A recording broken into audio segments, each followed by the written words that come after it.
Ladies and gentlemen, this is Safirullah Khan, your host from Pak NGOs, and we have a very special guest with us today, Miss Valerie Khan. She doesn't need an introduction. I'm sure most of the people in Pakistan's development sector know her pretty well, but we would like her to introduce herself. She's not a Pakistani, so I think the first question that comes to one's mind when one meets you is, how come you are in Pakistan and how long have you been in Pakistan, and how is your experience living in Pakistan? Okay, so well, I've been living in Pakistan for 25 years now. Wow. So I'm an old immigrant.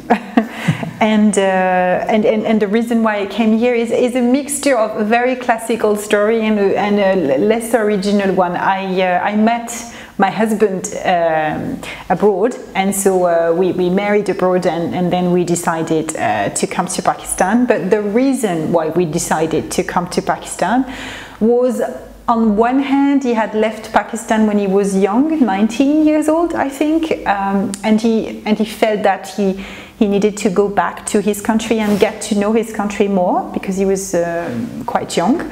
And to me, I was very much interested to learn more about Asian civilization and culture and area. So and then we both also had some philosophical and literature and historical interest. So I think that's, it's about correspondences, not between two people. And that's how we came here. That's interesting. So when you came to Pakistan, did you go to any cultural or heritage places? Did you, do anything about that? Yes, of course. So that would be interesting for our audience, because nobody knows Valerie did something like that. No, this is the first thing we did when we came, actually. So we started, actually, first, in terms of culture, it doesn't have to be a monument. It's also, I would say, the first cultural encounter you're having is people. Of course. Yeah. So my husband is from Khyber Pakhtunkhwa, from Swabi. So I think after one day we rested in Islamabad, and then we shifted to Swabi. So I discovered the Pashtun ethnic in Swabi, and that was a totally different world. And then, interestingly enough, a world which was also very close to mine. Paradoxically. It's what Levi-Strauss used to call, the cross-cultural experience. So on one hand, you would see the differences, how different we are. And then on the other hand, you would see how close we are, how similar we are. Exactly. So that's the kind of, thing I had. But then I also visited Swat and the Gandhara heritage, Lahore, Shalimar Garden, the fort, the landmark, the mosque in Lahore. We also had, of course, Taxila, the Wa Gardens. It was also about all the Sufi heritage around Multan and Bahawalpur. I'm sure I'm forgetting many things, but yeah, that's the typical touristic itinerary, no? So you have visited Sufi shrines in Multan, and you have visited Mughal era buildings in Lahore, and Gandhara heritage, Taxila, etc. That's quite a lot. Most of the Pakistanis wouldn't have seen that much Pakistan, I think. This is not, to my audience, this is not the first time I'm interviewing Valerie. I have interviewed her before for a radio show.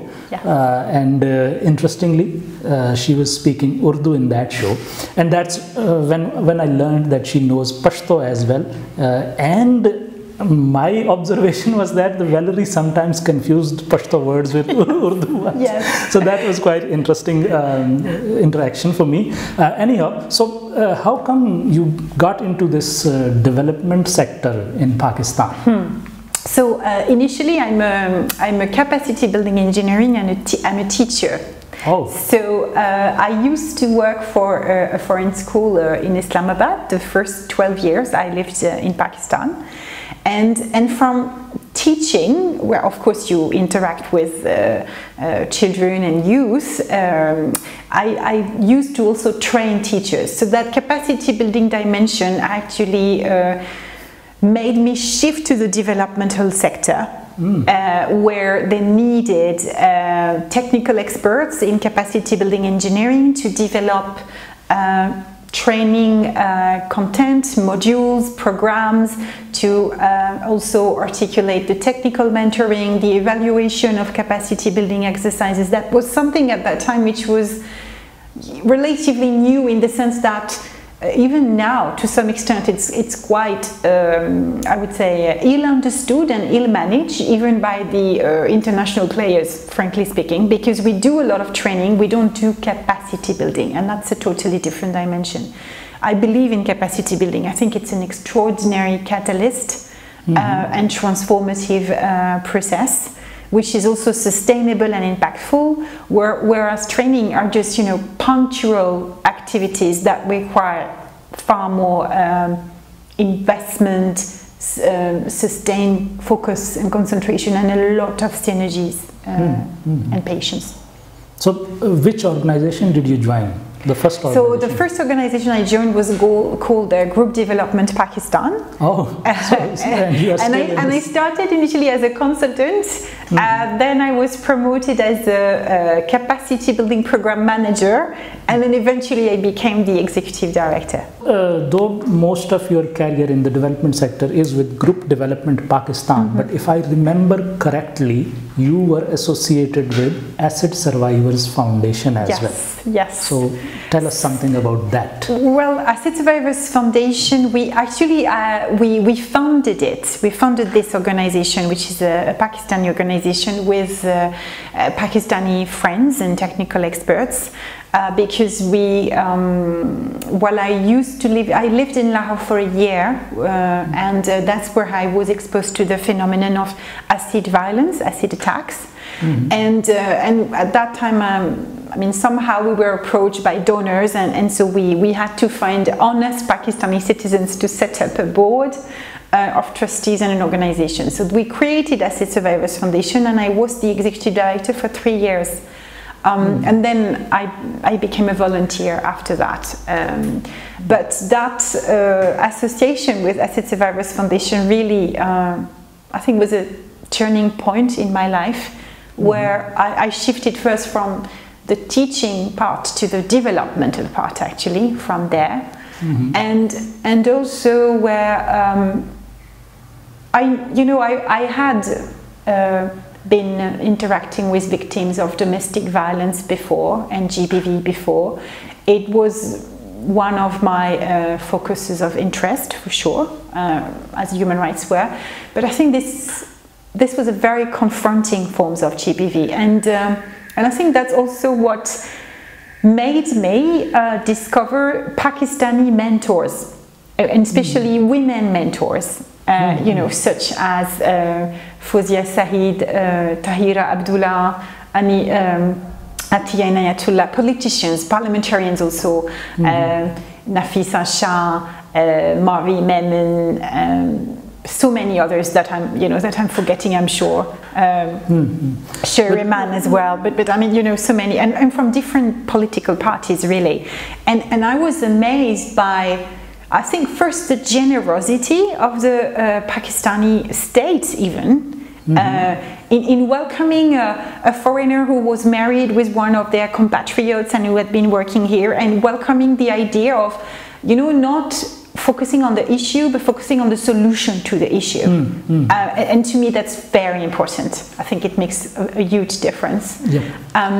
So I was amazed at the Pakistani warmth and generosity. And then that's always what I said, you know, what is difficult here is to convince people. But once you convince them, the kind of extraordinary results they can achieve is probably, you know, second to none. I mean, it's extraordinary. So after this involvement as a volunteer, and I'm still doing that as a volunteer, Pakistan managed to decrease acid violence in Pakistan by 80%. That's a world record, and that's a very important chapter in my life as a human being. It was a great achievement that the legislation introduced. in fact, you should tell us something about the legislation, the laws that were brought up. Yes, so basically acid attacks was not criminalized as such, no? So it was treated under hurt in the Pakistani Penal Code prior to 2011. And then we did a campaign. We worked a lot with, again, the Women Parliamentary Caucus at that time. And then the religious leaders also, different lawmakers, the media, the civil society, UN agencies, UN Women and UNDP were very collaborative at that time. I mean, they can be no, but it was, you know, one of their priorities. And of course, I think at that time it was the Federal Women Development Ministry. It was prior to the devolution, equivalent of Ministry of Human Rights as well, etc. So really all those stakeholders really, and police or whatever. And then one important aspect also was we did that with actually women acid attack survivors. And I think that image was on all the TV screens in the country, and I think it's been taken so many times abroad and at a regional level as well.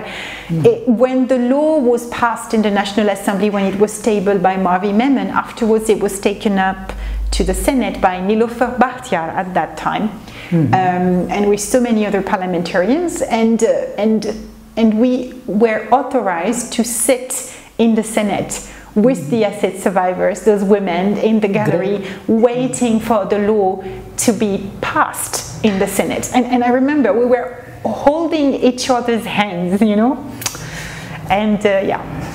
That's really great. That was it. Eventually, it got passed, and I could see, you know, I think I could even paint it. Maybe I mean, I'm a terrible painter, but someone could visualize the scene. Those men were sitting in the gallery, and they were saying, you know, our sisters are sitting now, and they're waiting for us to make that change. You know, bring that change. And when it eventually got passed. So we were sitting like that, and they were like, it's passed, yeah, it's passed. And it was being confirmed. And when we came out, there was, you know, all the media were there, and all those women, to me, it's such a powerful image. Oh, it was, you know, it was November 2011. It was the 12th of November 2011. And there were so many media outside and so many female parliamentarians, you know, being there, saying we made it, and it was there, and we had used that law as a positive shield to the anti-women practices laws as well. You know, marriage to Quran, Swara, or whatever.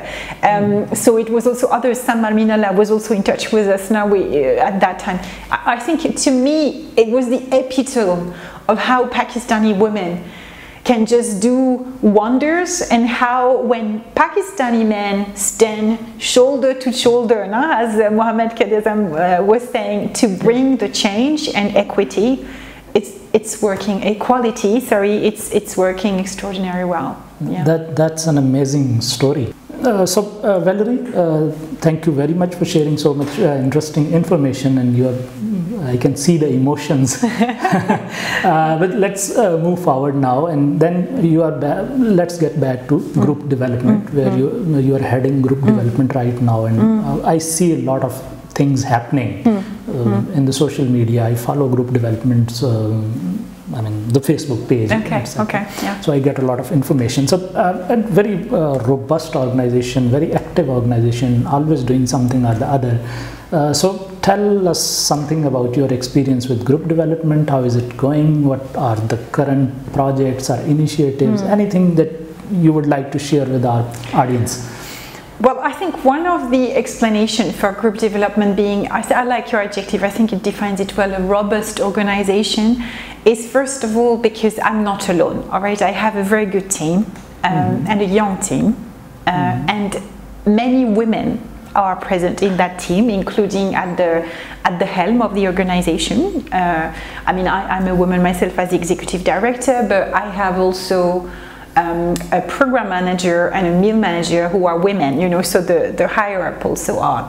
And I think another aspect of it is that we are very much child and youth participatory oriented, so we take into consideration, you know, what the younger blood has to say, and that guarantees probably the fact that you are more creative, more dynamic, and that you are better informed to do many things. The other dimension, I think, is that I made sure, and I have a wonderful HR manager for that, that we recruited what I call technical activists. So it's about your brain, but it's also about your heart.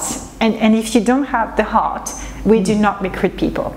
I need people who are sincere, who are dedicated, who believe in what they do. We mobilize the resources, and I think it's important to pay people well when you can, but also, you know, when you don't have the money, well, you continue doing it. And I think it's something I believe in, I practice. I never ask from others what I don't do myself. But it does have, you know, a flame, a magic that you feel, an energy, you know, that you feel there. Yeah. And the third dimension, I think, is because we work with the state. We are only having a facilitative approach, not a prescriptive approach. And we listen, we believe in state leadership, we're here to facilitate. We also believe in being culture sensitive. People back there in Pakistan at community level, they know better. Of course. And they tell us, and based on what they know, what they suggest, we develop something that makes sense. And I think it's also about, you know, giving a chance to Pakistani citizens and the Pakistani state to actually deliver and give them that opportunity. I think we don't give the state and people opportunity enough to be heard and to share their opinion and build on that. So that's something I learned.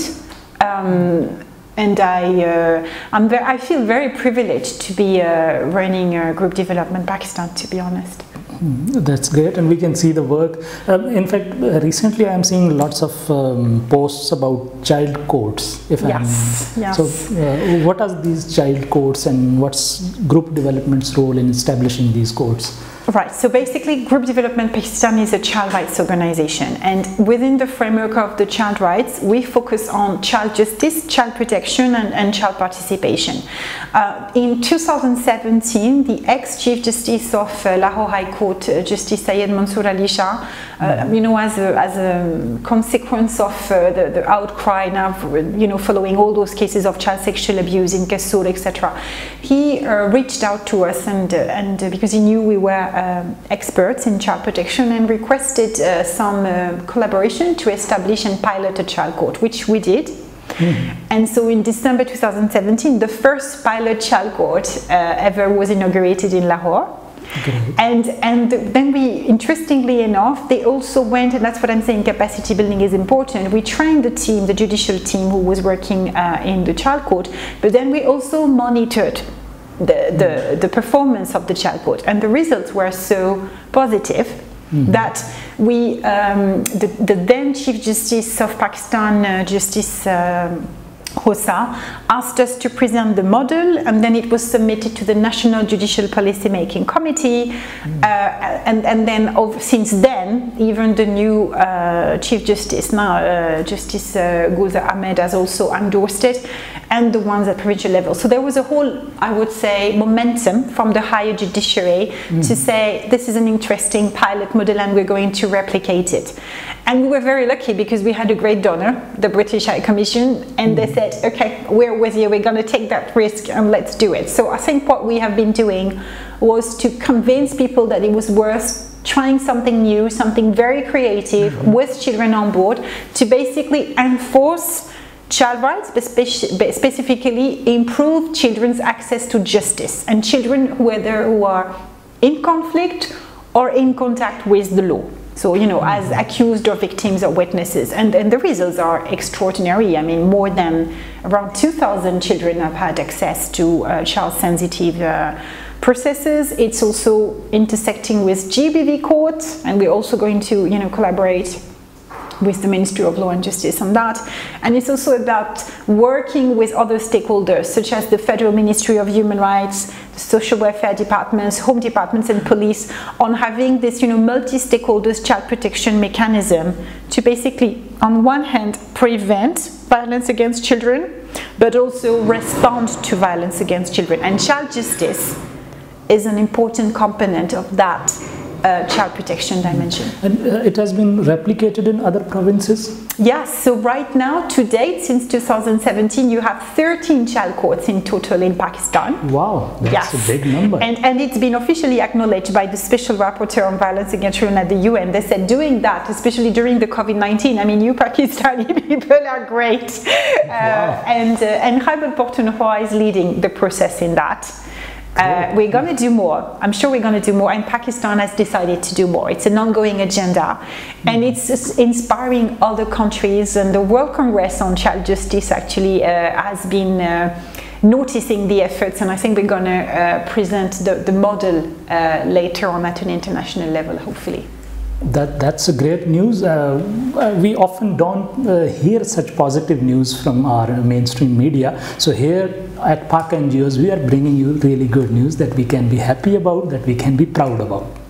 The conversation is going really good, but we are about to conclude it now. So before we close it, the one last question that I would like to ask you is, you have spent a lot of time in the development sector here in Pakistan, and you have lots of experience. You worked with the acid survivors, you are working with group development.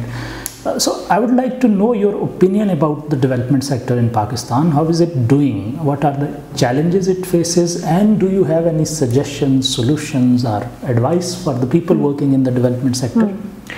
Well, I think when we talk about the development sector, we need to make the difference between the civil society and activists and the development entities that registered CSOs as such. And I think there is a very interesting interaction. The civil society in Pakistan is very rich, interesting, dedicated, and powerful. And I think Pakistan needs its civil society. That's very important. Any country, but especially Pakistan. But I think the problem with the developmental sector, which is not specific to Pakistan, by the way, I think all over the world, is the money nexus which is there. And I told you, I recruit technical activists. And so if you are interested in money making, and if you lose sight of what your heart is supposed to promote, and the cause and the commitment, you become a business person, and that's it, and that's terrible for the result, for the impact, and for the action. Exactly. So I think we need to be very careful not to become money makers. Make sure that we practice what we preach, and that we are also held accountable for it. So that means, practically speaking, that when you are an organization who claims to work for women's rights or child rights, you should not tolerate sexual harassment in your organization at any cost. You should not employ children in your careers. All these kind of things. And so that accountability, and maybe also that capacity building process is also required within CSOs and within developmental sector. The other challenge is that I think we need to work on improving and addressing the trust deficit between the state and the NGOs. And I've been doing that, frankly speaking, all my life. That's why I always insisted on working with the state, because I think it's the solution.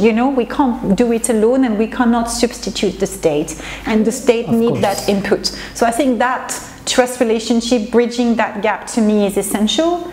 And lastly, I think we need probably to work on having a discourse on this is the COVID-19, this is a pandemic, so much things are going to have to change. So that critical reflection on where do we go from there, what is it that is not okay amongst us that needs to change, and how can we go about it, I think it's the occasion to do it, and I see a lot of potential in countries like Pakistan for it.